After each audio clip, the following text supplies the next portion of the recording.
The following series contains opinions from paid professionals. The information provided in this video is general in nature and not advice. For free and confidential support, call 1-800-858-858 or visit www.gamblinghelpline.org.au.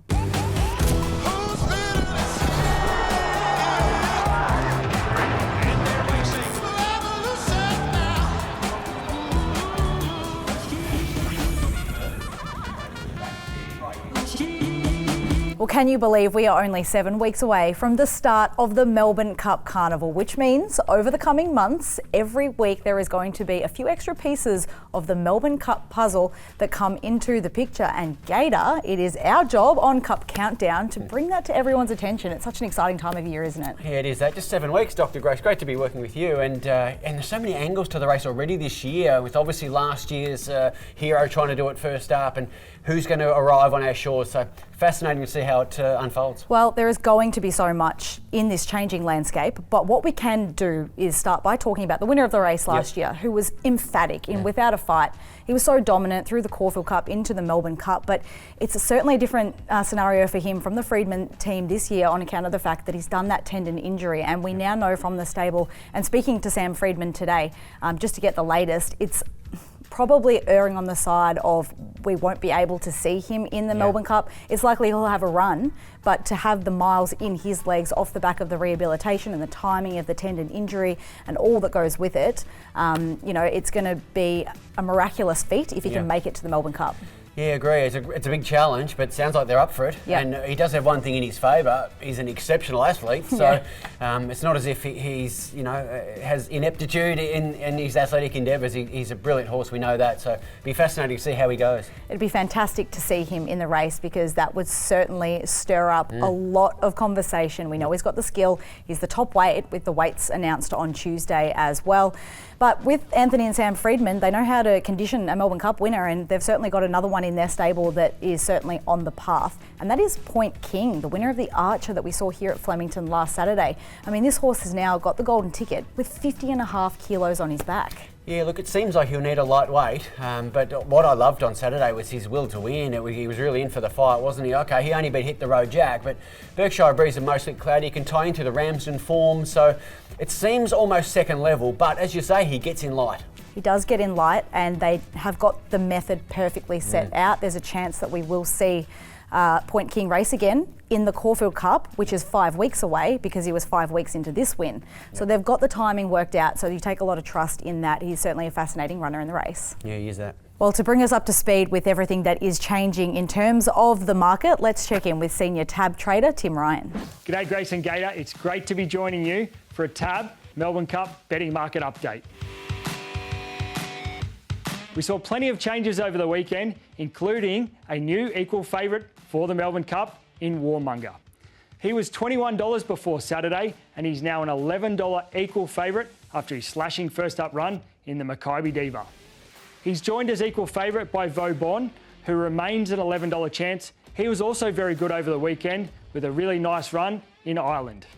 The other big firm, of course, was Point King. He won a golden ticket for the Melbourne Cup by winning the Archer, and he's been as much as $51 into $15. The drifters in the market, our early equal favourite in Circle of Fire has been $11 out to $15, and Grosvenor Square also adrift, $13 out to $18. One from left field too, Relentless Voyager. He had no luck at all in the Ebor over in the UK. I believe he's been purchased to race for the Kieran Maher stable, and he's been as much as $101 into $26.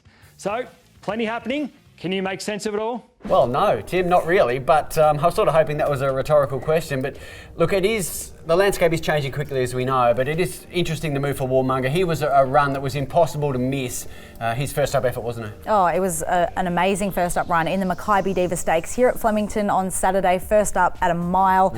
Weight for age, this new season 4-year-old coming off what was an absolutely incredible win in the Queensland Derby. So we know that he's got the stamina and he's got that staying ability to be able to hopefully make his presence felt. Caulfield Cup looks to be the main goal for connections, but if you're going well in a Caulfield Cup, why would you not go on to a Melbourne Cup? Well, he seems like he's just a big endurance athlete. I mean, what he did in Queensland was extraordinary, so I don't think you can do that if you're no good. Absolutely. In terms of some of the other horses and races that we need to really be focusing in on to look ahead to potentially some of the key contenders. And let's talk about some of those others out of the Archer Stakes. Now, we've already spoken about Point King at the top of the show.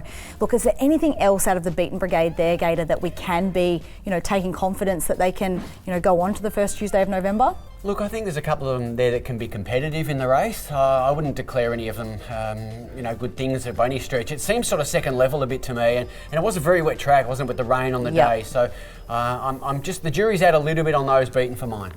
We have to also make sure that we do not miss what is happening overseas, because very shortly we'll have a lot of international horses out at Werribee in quarantine. We'll know a lot about them then, but just to see what's happening over the weekend, there's been some big moves in terms of horses that have cementing their places on the plane and into quarantine at Werribee. Let's talk about what happened at Doncaster in the St Ledger, the English St Ledger, and well, Aidan O'Brien, he's got some really good chances, and we saw Jan Bruegel and also Illinois for that Ballydoyle team fighting out the finish in what was an epic closing stages. It was a fascinating race, wasn't it? And they both fit the recent profile to some extent. Northern Hemisphere 3-year-olds, both very much on that upward trajectory. They left Grosvenor Square behind, who was an early favourite, as Tim mentioned. So it'd be interesting to see if they come. If they do, they're right in my thoughts.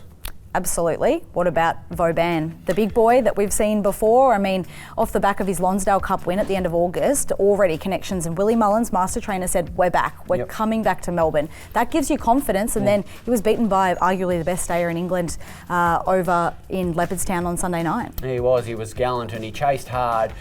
I can't get his last year's fail out of my head. I mean, the last 200 metres in that race, which was brutally run, wasn't great, but they're saying he's a different horse now. They're going to train him differently. So it'll be fascinating to see how he can progress, because he's got to make up some 13, 14 lengths from last year.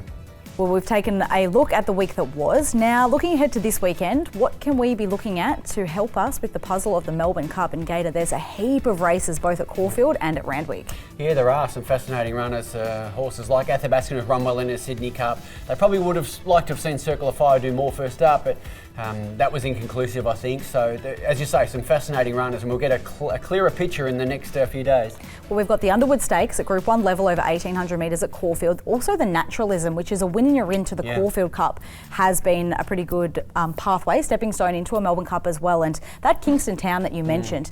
Now, there are two horses that I'm already identifying at bigger odds in the Melbourne Cup that I'm keen to be with, and both of them hopefully will take their place in the Kingston Town, in Athabaskan, who you referenced, and also Adelaide River, very unexposed from the Chris Lee's stable. So I'm excited to see both of them go around. Good call from you. That was a lovely return from Adelaide River, wasn't it? So we know sort of to some extent what Athabaskan can do. So the landscape will be a bit clearer soon. Well, it's at this stage of the year when we need to get our crystal balls out and we'd like to hear your thoughts as well. I hope you've enjoyed this week's edition of Grace and Gator's Cup Countdown. We'll see you next week.